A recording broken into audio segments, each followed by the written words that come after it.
اللہ تعالیٰ نے اس دنیا میں ایک ایسا انسان بھیجا تھا جسے اسم اعظم کا علم عطا فرمایا تھا، مطلب وہ جو دعا کرتا قبول ہوتی تھی۔ اور پھر اس نے ایک ایسی حرکت کی کہ اللہ نے خود اس کو قرآن میں کتا قرار دیا ہے۔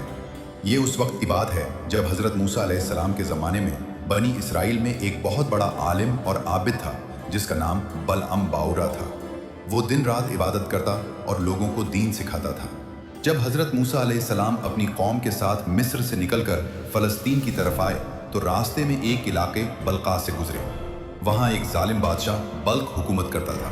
بادشاہ نے جب سنا کہ موسیٰ کی قوم بہت طاقتور ہے، سمندر ان کے لیے پھٹ گیا تھا، تو بادشاہ خوفزدہ ہو گیا اور بلعم کے پاس آیا۔ اس نے ڈھیروں سونا، چاندی، جائیدادیں اور تحفے بلعم کے سامنے رکھے اور کہا، موسیٰ کی قوم کے خلاف بد دعا کرو، یہ تمام دولت تمہاری ہو جائے گی۔ بلعم نے رات کو اللہ سے دعا کی۔ اللہ نے خواب میں منع فرمایا، موسیٰ میرا بندہ ہے، ان کے خلاف بد دعا نہ کرنا۔ صبح بلعم نے انکار کر دیا، لیکن بادشاہ مزید دولت لے کر آیا۔ بلعم کا دل للچا گیا، بیوی اور بچے بھی دباؤ ڈالنے لگے۔ بلعم نے دوبارہ دعا کی، لیکن اس بار دل میں دولت کی محبت تھی۔ اللہ نے آزمائش میں اجازت دے دی۔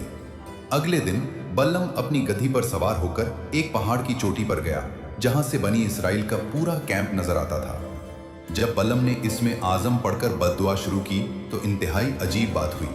اس کی زبان سے بد دعا کی بجائے الٹا دعا نکلنے لگی اور اس کی زبان خود بخود پکار اٹھی، اے اللہ، موسیٰ اور ان کی قوم کو کامیابی عطا فرما، ان پر اپنی رحمت نازل فرما، ان کو فتح دے۔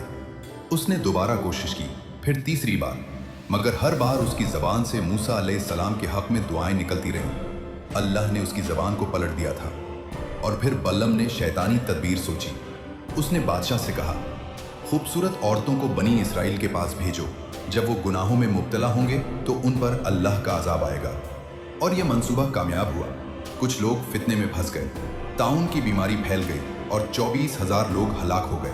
اللہ تعالیٰ نے قرآن پاک میں سورۃ الاعراف میں بلعم کو کتے کی خاصیت والا کہہ کر ذکر فرمایا ہے، جس کا مطلب یہ ہے کہ کتا ہر حالت میں اپنی زبان لٹکائے رکھتا ہے، بھوکا ہو یا پیٹ بھرا ہو، گرمی ہو یا سردی، ہر وقت اس کی زبان باہر نکلی رہتی ہے۔ بعض علماء کہتے ہیں کہ بلعم کی زبان حقیقت میں لٹک گئی تھی۔ اللہ نے اسے اتنی شدید رسوائی دی کہ اس کی زبان منہ سے باہر نکل آئی اور وہ کتے کی طرح بدصورت نظر آنے لگا۔ لوگ اس سے نفرت کرنے لگے تھے